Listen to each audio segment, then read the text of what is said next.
청와대가 신현수 민정수석 사의 표명과 관련해 해명을 했지만 여전히 논란은 계속되고 있습니다. 야권에서는 조국 라인과 신현수 수석의 충돌이라는 평가, 이런 말까지 나오고 있습니다. 사회부 이혁근, 정치부 조창훈 기자와 함께 논란의 이유가 뭔지 조금 더 자세히 짚어보도록 하겠습니다. 어서 오십시오. 어서 오십시오. 먼저 이 기자한테 여쭤볼게요. 청와대 해명에 따르면 박범계 법무부 장관과 신현수 민정수석이 그러니까 검사장급 그 인사를 놓고 문제가 생긴 거다라고 하는데 검찰 인사 내용이 어땠길래 지금 이렇게 많이 나오는 겁니까? 네, 검사장급 인사는 4명의 전보 인사입니다. 가장 큰 관심사는 이성윤 서울중앙지검장의 거취 문제였습니다. 아시다시피 문재인 대통령의 대학 후배이자 윤석열 검찰총장과 대립각을 세웠던 이성윤 서울중앙지검장은 자리를 지켰습니다. 또 윤 총장 징계에 관여했던 대검 참모들도 전원 유임됐습니다. 추미애 라인으로 불리며 윤 총장 징계에 앞장섰던 신재철 검사장은 라임 수사를 지휘하는 서울 남부지검장으로 자리를 옮겼습니다. 박범계 법무부 장관의 고교 후배인 이정수 검사장은 핵심 요직인 법무부 검찰국장으로 발탁됐습니다. 수사부서로 복귀가 점쳐졌던 한동훈 검사장은 인사 대상에 포함되지 않아 그대로 법무연수원에 머물게 됐습니다. 신현수 민정수석의 얘기는 조 기자한테 물어봐야겠네요. 그러니까 지금 말씀 들어보면 이런 생각과는 신현수 청와대 민정수석의 생각과는 달랐던 거 아니겠습니까?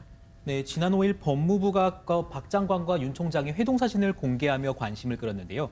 하지만 법무부가 그로부터 이틀 뒤, 그것도 일요일에 검찰에는 알리지도 않고 인사 발표를 하면서 기습인사라는 평가가 나왔습니다. 검찰 내부에선 20년 넘게 검사 생활하면서 일요일에 인사내는 건 처음 본다는 의견까지 나왔는데요. 신현수 청와대 민정수석은 갈등 봉합 차원에서 윤 총장의 의견을 가급적 받아들이는 쪽으로 조율을 시도한 것으로 알려졌습니다. 하지만 검찰 인사안에 대한 조율이 안 끝난 상태에서 박범계 법무장관이 윤 대통령의 재가를 받아 검찰 인사를 발표한 겁니다. 신 수석 입장에서는 자신이 배제당했다고 생각할 수 있는 대목이죠. 네. 청와대 고위 관계자는 기자들의 질문에 의사결정 과정을 낱낱이 공개하는 것은 적절치 않다며 즉답을 피했습니다.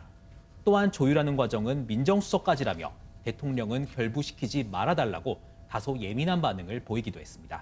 이혁근 기자. 어쨌든 대통령이 사인을 한 거는 한 거잖아요. 민정수석 의견 없이 검찰 인사를 냈다는 거는 어떻습니까? 관행이 맞습니까? 법조문을 살펴보고 그 법조문을 어떻게 해석했는지까지 같이 한번 봐야 됩니다. 검찰청법에는 검사 인사는 법무부 장관이 검찰총장의 의견을 들어 제청하면 대통령이 하게 돼 있습니다. 그래서 통상 법무부 장관과 검찰총장, 민정수석이 검사 인사에 대해 납득할 만한 공감대를 형성하는 과정을 거쳤습니다. 검찰 관계자는 법무장관이 검찰총장의 의견을 듣는다는 건 총장이 검사에 대한 부당한 외압과 인사로 인해 수사팀이 와해되는 걸 막기 위한 제도라고 설명을 했습니다. 하지만 박 장관은 검찰총장의 건의사항을 인사에 반영하거나 협의하지 않을 것이라는 뜻을 앞서 내비치기도 했습니다. 예. 말 그대로 의견을 들어라고 돼 있기 때문에 그것은 협의라는 개념보다는 좀 좁게 해석을 합니다. 예, 세관의 관심은 그런데 신수석하고 이 박 장관의 갈등보다는 이광철 비서관한테 더 쏠리고 있는 것 같습니다. 아까 잠깐 말씀드렸지만 이 비서관이 신민정수석, 그러니까 자기의 상관을 패싱한 채 대통령한테 이 안을 갖고 가서 사인 받았다는 말까지 나오고 있거든요. 네, 그렇습니다. 청와대는 신현수 민정수석과 이광철 민정비서관이 인사에 대해 같은 입장이고 갈등이 없다고 해명했습니다.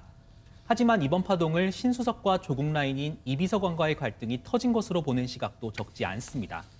이광철 청와대 민정비서관은 청와대 내 대표적인 친조국 인사로 꼽힙니다. 지난해 12월 공수처법이 국회 문턱을 넘었을 땐 자신의 SNS에 조국 전 민정수석과 가족들이 겪은 고통을 기록한다, 이렇게 적기도 했는데요. 검찰 출신으로 합리적 성품을 가진 것으로 평가되는 신 수석과 충돌이 불가피했을 거란 평가는 일찌감치부터 제기됐습니다. 예. 당장 검찰과 장관 사이에서 검찰 편을 들다가 그 의사가 반영되지 않아 사의를 표명한 것 같다. 이런 황희석 열린민주당 최고위원의 반응은 친문 진영의 분위기를 엿볼 수 있는 대목입니다. 김은혜 국민의힘 대변인도 이 정권의 진짜 민정수석은 신 수석인가 조국 전 수석인가라며 조국 라인 인사들을 비판했습니다. 그러니까 이 말을 대로라면 조국 전 장관의 입김이 아직도 청와대에 미치고 있다. 이렇게 해석을 해볼 수도 있는 거네요. 민정수석의 사의 표명은 일반적으로 청와대가 공개를 하지 않습니다. 그런데 이번에는 공개를 했어요. 왜 그랬을까요? 네, 아시는 것처럼 청와대는 인사 관련 내용은 확인해주지 않는 게 관례입니다. 하지만 이번엔 불과 반나절 만에 기자단을 상대로 상세한 입장 설명에 나섰습니다. 이광철 민정비서관과 김영식 법무비서관에 이어 이진석 국정상황실장과 신수석의 사의설까지 나오자 더 이상 지켜볼 수 없다는 판단이 작용한 것으로 보입니다. 이제 곧 검찰 중간급 인사가 있는데 여기서 어떻게 협의가 이루어지는지에 따라 이번 사태의 향방을 가늠할 수 있을 거란 전망도 나옵니다. 참 바람잘 날이 없네요. 오늘 이렇게 나와주셔서 감사합니다. 고맙습니다.